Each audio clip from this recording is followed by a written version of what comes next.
The CryoLounge is featured in our third bay of our Hastings location. It's fairly simple to use, and all you'll want to do first is to get comfortable on the lounger here. Of course, your feet go at that end and the head at this end. This is a little extension or auxiliary pad. So if you have a sore knee, a sore shoulder, maybe an elbow, even an ankle, you can wrap this around that area kind of as an extension of the bed. You'll see that it can be kind of controlled on this controlling pad as well. So all you'll want to do is press this start button.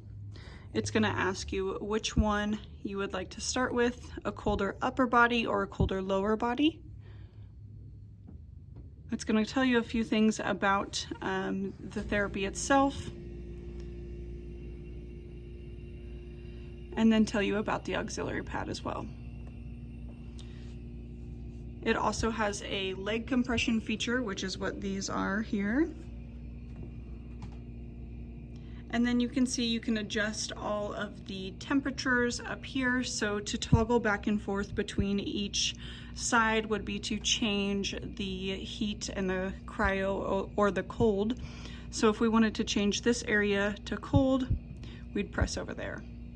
If we wanted to change this area to hot, we'd press over here.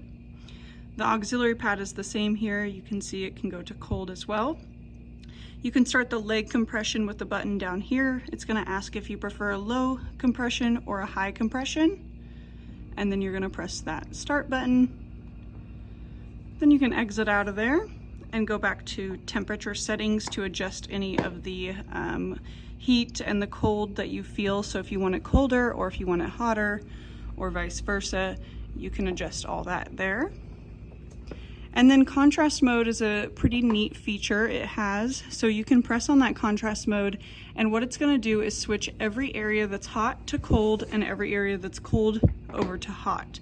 So if we click on this to activate, you can see then it did just that. So every area that was cold is now hot. Every area that was hot is now cold.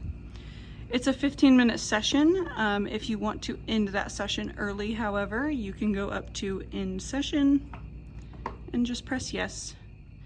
And then we always ask that you leave everything as you found it. So if the auxiliary pad was not being used in your session, we ask that you return it to kind of the middle of the bed.